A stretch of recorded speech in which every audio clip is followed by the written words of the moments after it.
L'histoire de Taïf, c'est sûrement l'un des moments les plus douloureux de la vie du prophète sallallahu alayhi wa sallam. Et pourtant, c'est aussi l'un des plus beaux exemples de miséricorde qu'un être humain ait pu montrer.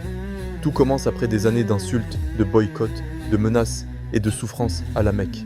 Le prophète sallallahu alayhi wa sallam perd deux des personnes qui le soutenaient le plus, son oncle Abu Talib et sa femme Khadija radiyallahu anha. Cette année-là, on l'appelle Am al-Huzn, l'année de la tristesse. Alors, pour continuer la mission qu'Allah lui avait confiée, le prophète sallallahu alayhi wa sallam décide d'aller voir les habitants de Taïf.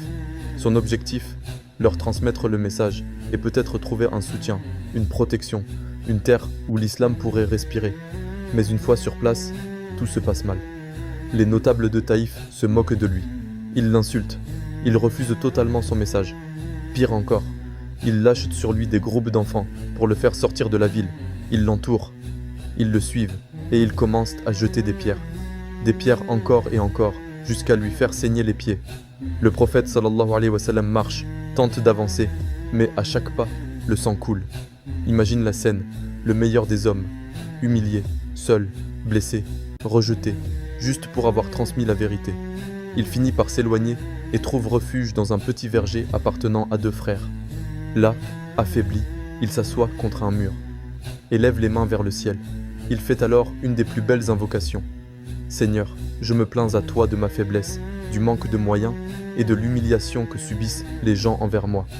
Si tu n'es pas en colère contre moi, alors rien ne m'importe, mais ta protection est plus large pour moi.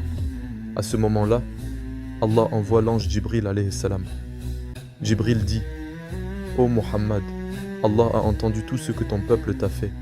Voici l'ange des montagnes. Si tu veux, il écrase Taïf entre les deux montagnes. L'ange des montagnes parle: Donne-moi un ordre, et je détruis toute la ville. Pense à toute la souffrance, tout le sang, toute l'humiliation. N'importe qui aurait dit: Fais-le. Mais le prophète sallallahu alayhi wa sallam répond une chose incroyable: Non, je préfère qu'Allah fasse sortir de leurs descendants des gens qui l'adoreront. À cet instant précis, tu comprends la différence entre un homme normal et un prophète envoyé par Allah. Il aurait pu demander justice, il aurait pu demander la destruction, mais il a choisi la miséricorde.